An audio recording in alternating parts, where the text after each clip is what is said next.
Hi guys, ఎలా ఉన్నారు? మరో ఇంట్రెస్టింగ్ వీడియోతో మళ్ళీ మీ ముందుకు వచ్చాను.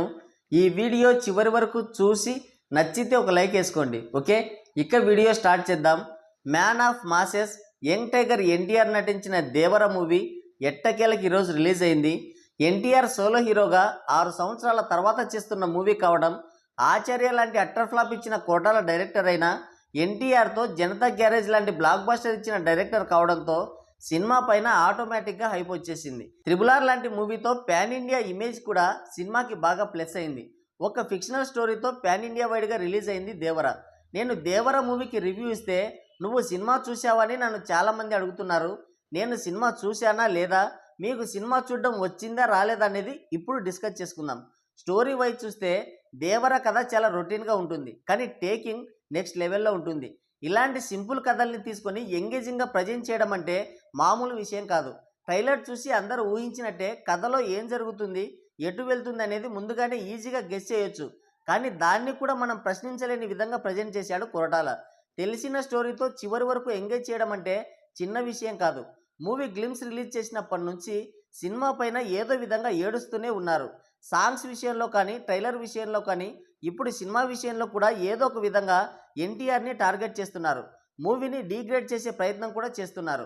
కొరటాలని సాకుగా చూపించి కొరటాల భుజం మీద నుంచి ఎన్టీఆర్ని కొట్టాలని చూస్తున్నారు. ఎందుకురా అంత భయం? సాంగ్స్ విషయంలో, ట్రైలర్ విషయంలో ఎన్ని ట్రోల్ చేసినా సరే వాటన్నింటిని అధిగమించి ప్రీ బుకింగ్స్తోనే సినిమా గత్తర్ లేపింది.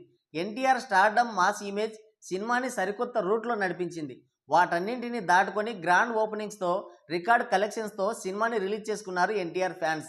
సాంగ్స్ కాపీ అన్నారు, కట్ చేస్తే బ్లాక్ బస్టర్ అయ్యాయి. థియేటర్లో సాంగ్సే సినిమాకి ప్లస్ అయ్యాయి.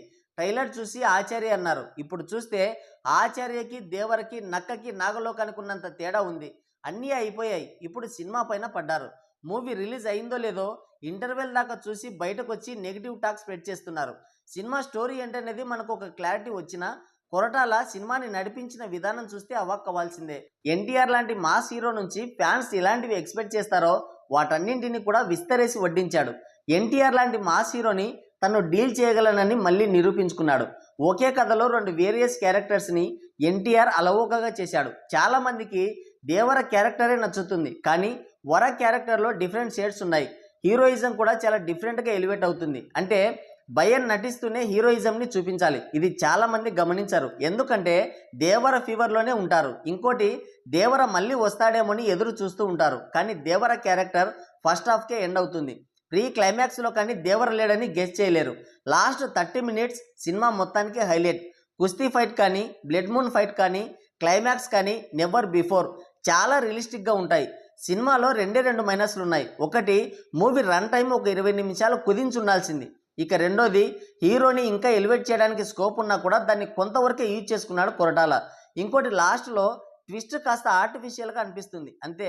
సినిమా ఓవరాల్గా చూస్తే చాలా బాగుంటుంది. మీరు చూస్తూ ఉండండి, సినిమా ఖచ్చితంగా హిట్ అవుతుంది. నేను మళ్ళీ వీడియో చేస్తా, నా గెస్ ఎప్పటికీ రాంగ్ కాదు. ఈ వీడియోను గుర్తుపెట్టుకోండి, అండర్లైన్ కూడా చేసుకోండి. మరి దేవరపై జరుగుతున్న ఈ కుట్ర గురించి మీరేమనుకుంటున్నారో మీ అమూల్యమైన అభిప్రాయాన్ని కింద కామెంట్ సెక్షన్లో కామెంట్ చేయండి. మరో ఇంట్రెస్టింగ్ వీడియోతో మళ్ళీ కలుద్దాం. Thank you, take care, bye bye.